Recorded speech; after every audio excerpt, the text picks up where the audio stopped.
Hey, hello everybody. Hey, how's it going? Hi guys. Hey, are we close enough? Can you see us? Last time we felt like our heads Yeah, were we're too right far there. apart. We were. Are we close enough to now? Oh, good. You're close together, which is good. Yeah. Okay, you see us better? Because last time I felt like we were too far like, apart. Well, yeah. Come back together. Better? For Come a week over like that. Yeah. Yes. How's yes. that? Yeah. All right. So what we thought about this month doing, if it's okay with you, Yes. is and this month is NF Awareness Month. Todd, you want to explain what that is? NF Awareness Month is neurofibromatosis. I have that. I inherited that from my father. Unfortunately, I lost my dad at 39. I had a brother that died at 20, and I'm going on 60, and I'm still here. Oh. So, and that's and also I did an amputee for over 46 years. May 15th will be 46 years. So we thought if it was okay, but with you, since this is Awareness Month, we would talk about NF a little bit. I think you guys have talked about it a little bit over the time period, have you? We did, but mostly we talked about the amputee thing. And but this I definitely want to talk about. Todd, you were really not specific about this, and I think this is something. Yeah, where was that? He's been a little. I mean, he's been not. It's not like he's not necessarily private about it, but it's not like he kind of is public about it either. It's not that just one of those things he doesn't necessarily wear that on his sleeve that he's NF. Right. Yeah. Well, so that's interesting because I have bipolar disorder, I and know what that is. It goes way back. And I think that maybe we should talk about that at some point in time too, because most people think it's something they should be very afraid of. And I haven't killed anybody. I haven't even been mean to anybody in my life. I can imagine. So it's the same kind of thing. I don't just blurt it, blurb it out or anything like that. But it's definitely one of those things as well. But Todd, I am very interested in talking about this. Yeah, so Todd, you explained to Diane what it's called neurofibromatosis. So this is Neurofibromatosis Awareness Month. Todd's going to make you aware.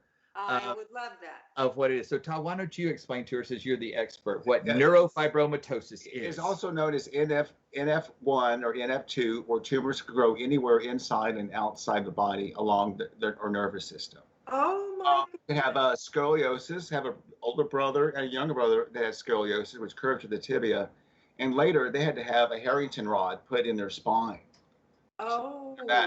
And for mine, I had pseudoarthrosis, which is curvature of the tibia, and I broke it when I was 8 years old. That's why he's an amputee. No. Well, that's part of the reason why. And they tried to save it by putting another rod in my tibia. And in 70, when I was 8 years old, they put some bone graft in from my hip bone, left hip bone. 4 years later, in 74, they did some more from the hip bone area for the bone we fused together. And a year later, on May 15, 75, they amputated. They amputated it. So that is how that amputation happened. And my tibia is still, my stump is still curved. Okay. Yeah, to the right. He basically became an amputee because of NF, which is not uncommon for people with NF. So did you explain to her how you got NF? How it was? I inherited it from my father. He had NF. Now, did he also was he also an amputee? No, but he had a huge grapefruit-sized tumor on the middle of his spine. So why don't you explain to her about the tumor? That is the earmark of actually not all NF people are amputees, but it does happen. But a lot of them have out of control tumors. And so maybe you can explain to her that's what that is. It's just where the tumors grow on the end of the nerve tissue. Okay. Yeah. So Todd, if you don't want me saying this, Todd has probably hundreds of little tumors that covers his body. A lot of NF people have them on their face. Todd's very fortunate in that area that he's not. Yeah. But that's sort of the signature trademark of NF. Well, that's the signature trait of NF1, right? Which is what you have, right, Todd? Correct. Yeah. And so the tumors, and when so the big one on your dad, explain to what happened to that. It's just it just wrapped around his spine and it got to his lungs. That's what killed him. And so I'm passing on. Sure. Some scientists who believe that when people have later in life pregnancies, that increases your odds of having a lot of problems actually, but NF is one of them.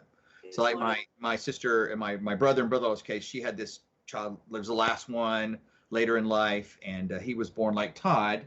In fact, he's got a curved tibia also like Todd, but he hasn't had to have an amputation. How old is he? I think Caleb is like 16. Oh my God, he's fortunate. Yeah. So, so that's what they call NF1. You know, where these people are born with. Does that make sense, or or anything, or does that have any? No. Keep going though, because I'm sure there's so much more to this, obviously, than we've touched on so far. Well, the other thing is, and that's why they do the awareness month, is a lot of people. It's just going to sound strange, but they don't know they have it. There's a fundraiser here in Atlanta that a woman started. Her son, Nate, found out when he was a teenager. He went through all of his life, having this normal life. And then as you know, we go to these events. I'll tell you. And so if you don't mind me telling about it. Yeah. So we go to these events it's called I'm with Nate. And I'll tell you about the charity event because it's a lot of fun. But we talked to the mother a long time because she recognized, she knew exactly, she saw Todd and recognized him as NF because she'd seen a lot of the signs. And he said he didn't hit him. It is none of his tumors, anything developed till he was like a teenager, and it hit him really hard, and he died in his 20s. Oh, that's quick. Yeah, and it's like, but he didn't even know he was a teenager. And it's possible if he had known before, maybe there's some things they could have done. So that's why they talk about NF awareness. You know, if you have some of these cafe au lait marks, they call it, is like brown spots on your skin. Like cafe au lait is French for coffee with cream, like birthmarks. And then sometimes you'll have these little growths like inside or outside your body. Some are hard, some are soft. You know, and it's just. So I think the idea is that if you get some of these warning signs, like if you're 18 years old and you're getting like cafe au lait marks like a 70-year-old man, that's not normal, right? You should. And I think this guy just thought, oh, this is something that will pass, but he didn't. And that's what his mom wanted to make. You know, she does this event, helps this event, the I'm with Nate event. And so what they do to have fun with it, they have what they call Run with Cupid. So, and everybody comes out on a cold February day and around Valentine's Day, they raise money to run like a mile in their underwear. But it's usually like funny underwear, like they've got weird nightgowns on. It's very tasteful. You know, there's some frat boys that show up that kind of push the limit a little bit. But all of these take pledges to run on this cold February day for 1 mile in their underwear to raise money for NF. And this mother, you know, I feel bad, her name is escaping me right now, but she helped part of this. And I mean, she did part of it in Atlanta. They do it all over the country now, but the one in Atlanta is kind of dedicated to Nate and his, and so people would be aware of it. So. And then also is like seizures. It's like about 15 years ago, I started getting the shakes and feeling disconnected. I didn't know what was going on. And then I was working at a restaurant here in Atlanta, and I had a seizure in the kitchen, and they thought I was just for other reasons. They thought he was on drugs. They thought I was on drugs. And I kept telling him he's not. And it went back, and it happened again. And then I told them later, and we decided not to go back. So that's another sign of awareness. A lot of NF people have a seizure disorder, like Todd. And it happened 14 years ago, maybe. It's around 2007, 2008 when in my 40s, my mid 40s. Right. So, but that could happen. You've had them since then, have you not? Because you mentioned to me, and I didn't follow up with the question because I thought, well, if you want to tell me what those are from, you will. But you did mention those at one point, and you mentioned that I think that you're on disability because of those. And I know you were doing work as a waiter. Right. Are you still doing that? No, I'm not. I've been working about 14 years, maybe. A little less than that. Less than that, and it's just and then I had one here Wednesday. I was here in the office, and I work was downstairs, and I fell, and I just hit the floor, and my side is still sore from my hip. I think I hit the desk. From falling. So so what Todd, when he first started having them, he had what they would call grand mal seizures. Do you know? Yeah, you know what that That's right. Yeah. So that's what people think of as a seizure, the Hollywood, seizure, everything. Exactly. So he started going on medicine called Keppra, which is an very powerful anti-seizure medicine. Since he started on that about 10 years ago, he's had one grand mal seizure since then. But most of them, fabulous. The ones he had on Wednesday are what they call like aura seizures, where it's like he just kind of, he just sort of spaces. Out. Yeah. Like he'll ask me something. He's spacey enough as it is, so it's hard to tell the difference sometimes. But I just space. Unfortunately, Diane, I've always been at home. I had one at the gym. I had one at Publix. I had one at Whole Foods, but unfortunately, it's been people that know me. Oh, and I had a couple here at the. I fell on the sidewalk going to the laundry room right here in the neighborhood. Yeah. And I hurt my shoulder, but fortunately, I've always been home. And I think Taryn's seen him have some at the gym before. He's experienced them, but he's kind of chosen not to barricade himself in. No. But I will tell you, joking, that he's like a. We've talked about this before. You live in a neighborhood, right? And that is when living in a neighborhood is the most wonderful thing. Oh my God. And I know Mark and I have that too.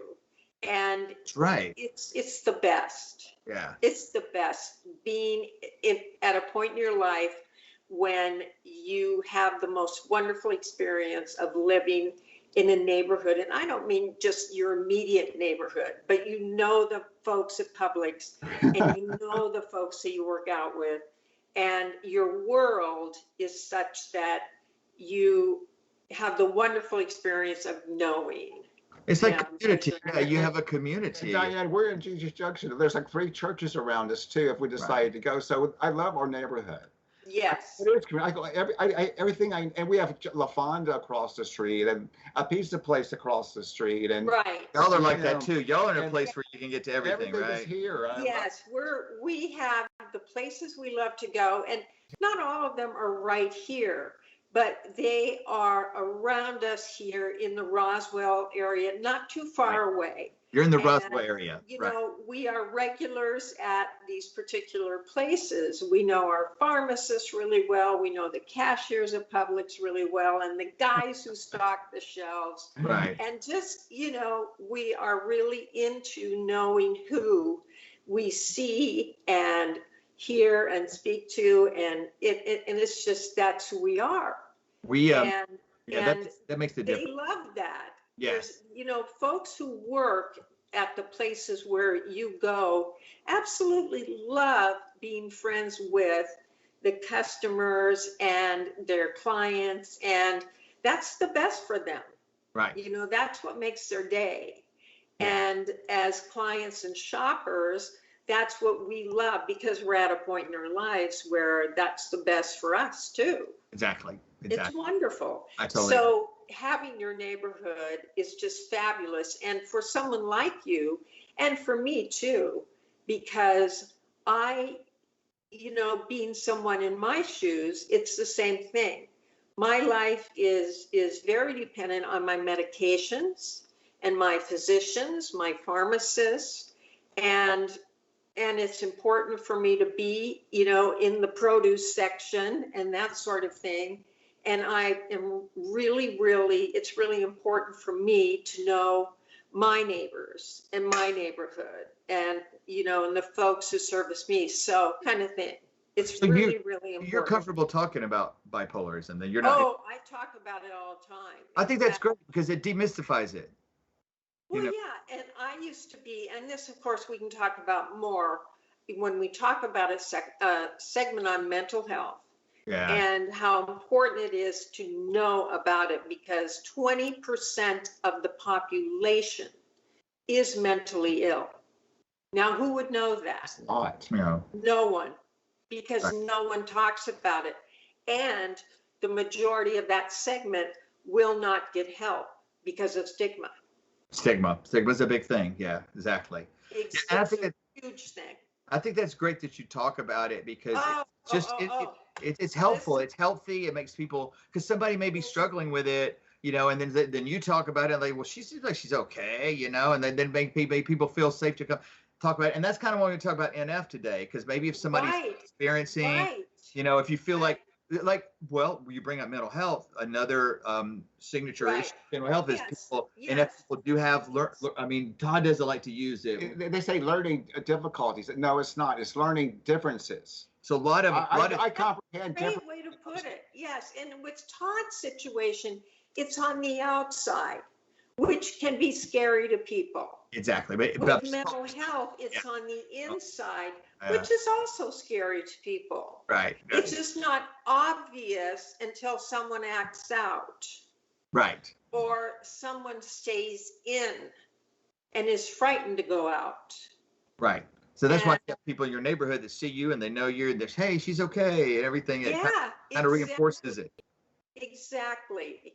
And people are always saying to me, I didn't know that. Look at you. You function so, who would know? Right. You're the happiest person I know. And I always say didn't know until you mentioned it now. I don't think I even. No one would, because I get treated for it. Right. I go to doctors. Because it's a medical condition. Right. And I always tell people, if you would do it, you'd be happy too.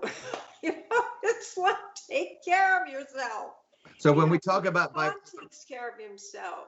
Right. When we talk about bipolar, or my mom's bipolar, so we'll have some things to talk about. So I can, because she didn't, she had it before they knew what it was. So she, and that's a tough thing. And I'm going to share something with you because we can talk about this. I had a brother who unfortunately was unwell before they had ways to really care for it, and he committed suicide. That happens to a lot of bipolar people, from what I understand, because they feel so isolated. And they can't. Right. There was nothing to really help them. Right. And my thing was, and my sister helped me with this. She helped me find care. And fortunately, I got in on it when they started to really have medications that would work and work well and not be difficult to handle. And basically, my thing was I couldn't do that to my family after my brother did that. So sorry about your brother, man, but you hear about that unfortunately happening way too often with people. And, it was horrifying, and it was awful, and it's still awful to this day. Yeah. So, because you never, ever get over the finality of that.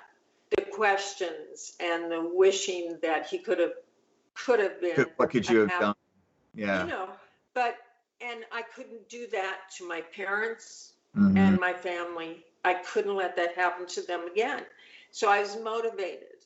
But in Todd's case, that outward manifestation of this disease is hard because people can be frightened by it. It's hard for people to see it.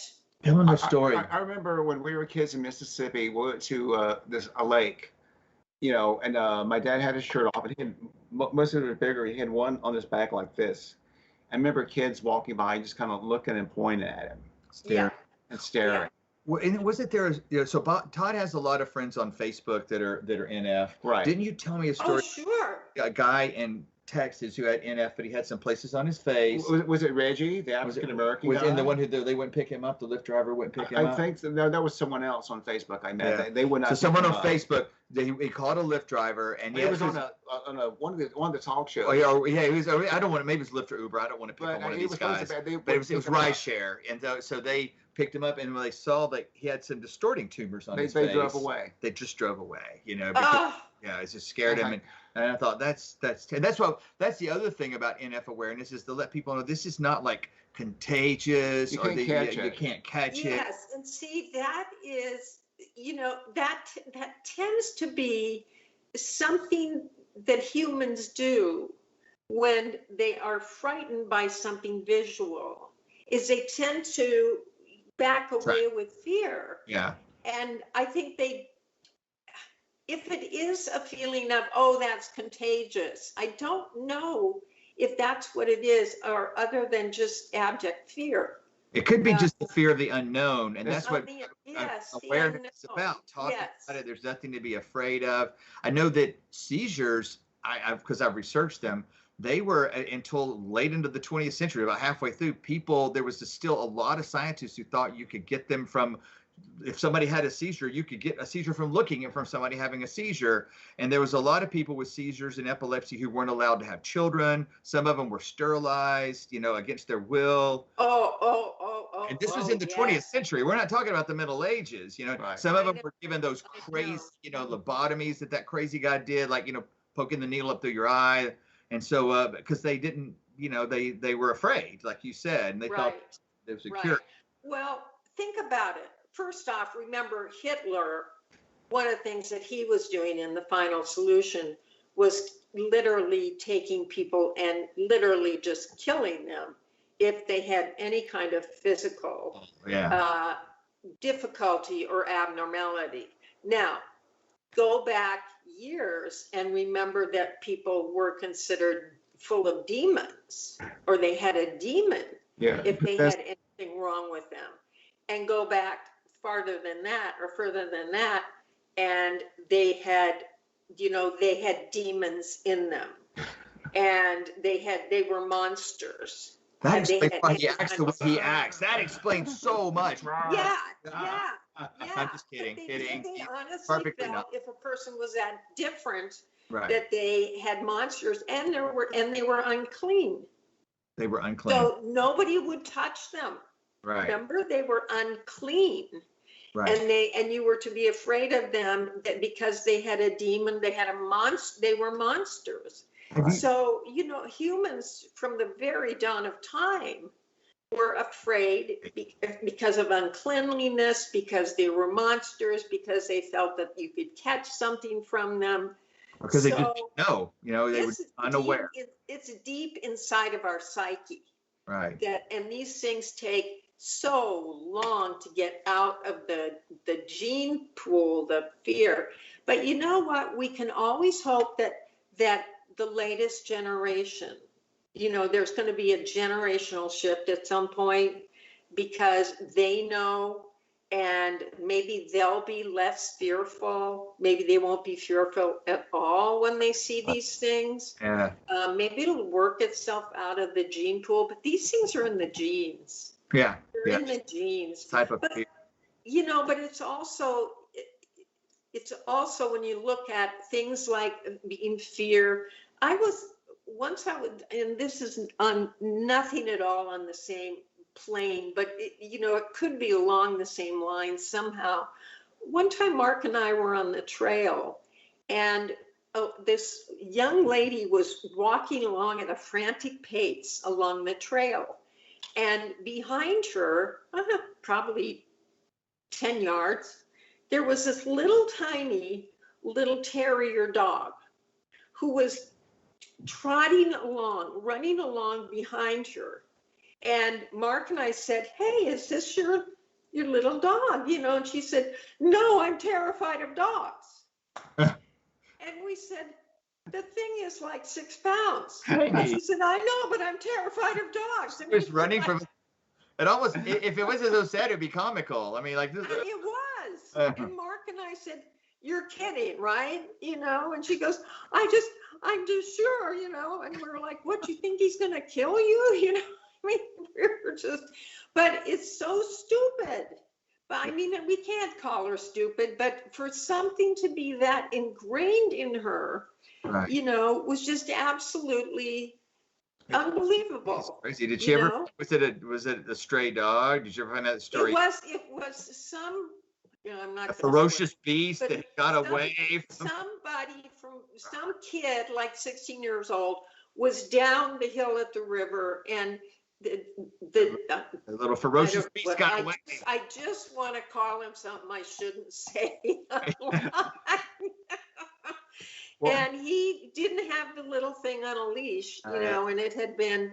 So I picked him up and I said, "Mark, I'm not leaving this woods until we find this. Otherwise we're taking him home, this cute little thing." But anyway, I'm just thinking about, the Elephant Man or a character, was that someone with this particular affliction? It used to be called Elephant Man's disease. And remember that movie Cher called Mask with Sam Elliott? Yes. Yes. He had NF too. Yeah, he had the big arm. He had a really bad. So Eric Stoltz. Yeah. Eric Stoltz. So yeah, the disease that movie probably was one of the best things for NF because it demystified it a lot. The Elephant Man had NF too, didn't he? Right. No, he was both. But his face. His face. Yes. It was a sideshow. Yeah. So a lot of people didn't, and plus it affected the tumors affected his breathing because the apparently in NF there is an enzyme that your body has been denied that without this enzyme our body is constantly metabolism is keeping us from having tumors. Well, Todd, in this mutation, it's just one gene that's mutated that his body doesn't have that defense that the rest of us have to cause these tumors to grow. Right. And so, and some of them, I mean, Todd's been fortunate, but actually, and we have something he's going to share with you because he's discovered a little secret about your eating. I think diet has a lot to do with it. If you eat a clean diet and less fried food and more organic food and more veggies, I've noticed my tumors shrink. Which doctors freak out about that. Like, well, they're like, that's not possible. Like, well, I've helped him measure it. You know, we've measured him. So Todd would eat like clean, like he would eat no growth hormone foods, all organic, fresh veggies. And so he feels like that has been an important part. I know if you don't want me telling the story, when we were at one of these NF events, there's a lot of young people there. Todd's usually one of the oldest NF people there because they live that long. So this girl, she was in her 20s, and we could see that she had NF.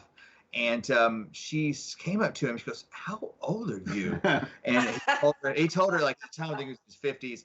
And she just almost started crying. She goes, "I didn't know we could live that long." You know. And he said, "Well, let me tell you." He told her about the diet thing that he'd been doing. He'd been eating organic, and she goes, "I'm going to start doing that." The thing is, we avoid food. All our veggies are fresh. Low sodium. Low sodium. But you think about it, Todd has tumors you can see, and if he eats food with growth hormone and you see the tumors growing, then he stops eating that and they go away. What do you think is happening to the rest of us eating that stuff? It's affecting us too, right? Yeah. But he's been doing this experiment for a long time, and he feels like one of the reasons why his tumors aren't worse, maybe like some of his others, because he's trying to be conscious of what he eats. Because as kids growing up in Mississippi, we ate a lot of greasy food, Southern food, and that's and then But I noticed my family eats that way, but they're overweight, but they don't have NF, but still. But we thought it was an interesting observation, about eating clean, because he was able. I mean, we think it helps you. Some people say it does, some it doesn't, but we're like, we've had some physical evidence to support the fact that a lot of the stuff they put in this food you probably shouldn't be eating. Okay, why would you put a growth hormone in a tumor? You can't cook them out. Right. So the growth hormones that you give animals, then you eat that food, then that helps tumors grow. So steroids. So that's one. That's a really good point. Yeah. That's a really good point. Yeah, I am. People disagree with me, but it's like, okay. Yeah, some people even will say, doctors, like, what's tumor strength? Though that's not possible. I'm like, we measure. I mean, I'm an engineer. I measure science numbers. I measure. I'm like, how is this? He would have one like, how is this smaller? And he'd be, I think it's just because I've been eating good, And so, that's the only thing we can figure out because they're really not supposed to happen that way, So. So that's one of the things we were going to share about that. The other thing I thought I was going to ask you: have you ever seen anybody have a seizure before? No, I haven't. Yeah, that's what I was going to say. That honestly, I know we were talking earlier about people being scared, but it's scary. I can only imagine. I mean, I live with him having seizures. I keep a log of them. I keep a record of what happens the time of day. And I've been doing this for over a decade. And you would think you'd get used to it. But when when I was downstairs and I heard him thud, your heart, and you come upstairs and he's kind of out of it. He's a little sweaty. Oh, sure. And even today, it's a scary thing, for people. Yes. And so on the flip side, I can see why people were scared because it still scares me, and that's why we like to talk about it, that if, it's nothing to be, even though I tell you something. Well, could it be for you and for others a feeling of helplessness? It is a little bit, but there's and that's a really good point. Here's the other thing that I was going to share. I was going to share this about Todd because I know because he's never seen it.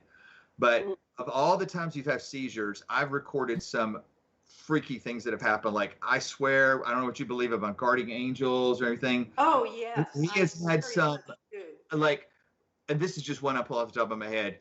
We have some stairs in our place. They're back here. And I was up here and I could see him at the top of the stairs and he started faltering. I said, Todd. So I go running down the stairs and for a second he's out of my view. And then I hear thump, thump, thump, thump. And I go, oh crap, this is it. This is the one. He's broke his neck. But what had happened was he had left an empty jug on the stairs. And how this happened, somehow that jug had pillowed itself in his head. And when I got down there, his head was just pillowed on the floor and it had just absorbed the blow and completely protected his head and neck. And I'm like, whoa. In a million years, when my head was out of my sight for just a second, I can't even imagine. And that's just one story that we got of many. I never ceases to amaze me. I said, Todd, you must have done something right. I don't know. I have an angel. I don't know, but I don't know what that might be, Todd. But I don't either. But I know Taryn likes to keep these at about 30 minutes, and we're getting to that. Since we brought up a lot of stream of consciousness of that NF, is there anything we brought up? Any questions you have about it? You think people, because we're with it every day, is there any questions that comes to mind about you that you think would be helpful? People would want to know. I just want to reiterate for just a few minutes, Todd. So your dad had it, and he died at 39. Correct. Okay. Todd's 59. And his most prominent symptoms were the tumors on his back. It became cancer. Right. Correct. Right. And you had a brother, Brian. who had it? Correct. And he died at age 8? 20. He died at 20, and his most significant symptoms were? No, his was internal. He also had scoliosis. Okay, so scoliosis and NF2. Did he end up with lung cancer too? So I think Brian had. I think oddly enough, Diane, Brian had NF2. He didn't have any visible tumors. Most of his was internal. So NF2 is more internal. I don't know genetically how that happened, but he didn't have any visible markings like in your dad. But I think he ended up with like lung cancer, didn't you say? Because he had to go through lung cancer. Oh dear. Yeah. At 19 and 20, you got that. Is there an age of onset that is the most common age of onset? That's a good question. I'll check that out. Yeah, that's a good question. I think there's people older than I am. I think I've seen people in their 70s. How did you know when you had it, by the way? I've never even asked you that. And when I was a baby. Because your leg. And the because when you were born, your leg was obviously curved. So you knew immediately. So because of his leg, he knew immediately. But I guess a lot of people like the Nate, the guys referred to earlier, might not know. That's a great question, Diane. I don't know the answer to that. We'll have to look into that. That really is. Because from a standpoint of somebody watching for it, it's kind of good to know. For example, when you have your events, it's always good to know if people are interested in watching for it in their children. For example, if they don't have any history of it in their family, or even if they do, what age to keep an eye out for it. At birth, I follow other people that look for cafe-au-lait marks and bone disfigurements. Some guys like speech impediments. Yeah, and sometimes and like learning disability, learning differences. Yeah, I think we actually have a friend who had that. They wanted to have one kid for a long time. When they finally had the boy, they were both very. I don't mean this bad, but they were both very intelligent people. But he was just always struggling, and it turned out he had NF. That was one of the signature marks. So I guess if you have a child that's struggling really hard, you might want to have it too. Right. Right. Now, are most pediatricians aware of this? I'm sure all physicians are now. I think they have to. Okay. Yes. Okay. Very good. Because I was going to say, for example, with mental health issues have a very definite age window of onset. Do they really? Like bipolar? Yes, and Like when? What would that be? young males are actually more likely than young females to start showing it in the age of onset to watch 13 to 23. Like for bipolar? For any mental illness. So it starts with teenagers. And how would you tell with teenage boys? Sometimes they're so crazy. I know we're crazy at teenagers anyway. No. The signs are very, you would know. Yeah. Believe me, depression to schizophrenia. And the signs are pretty definite. Parents, for parents who really are watching their children and very much into their children, their sons and their daughters. Daughters are the crazy ones, okay? So girls, because of girls' hormones and everything, they're actually harder to, to spot. But you can when it's the more severe forms. But what age group does it hit girls? Pardon me? What age group does it hit girls? How old? It can be the same thing. It can definitely be the same thing. But the boys are, I would say, easier to spot. That's my opinion, because girls are very hormonal. Right. But the boys act out more, and the depression is very obvious. Got it. Depression is and schizophrenia. We have friends right now who did notice the schizophrenia in their child at 15 or 16 in their son.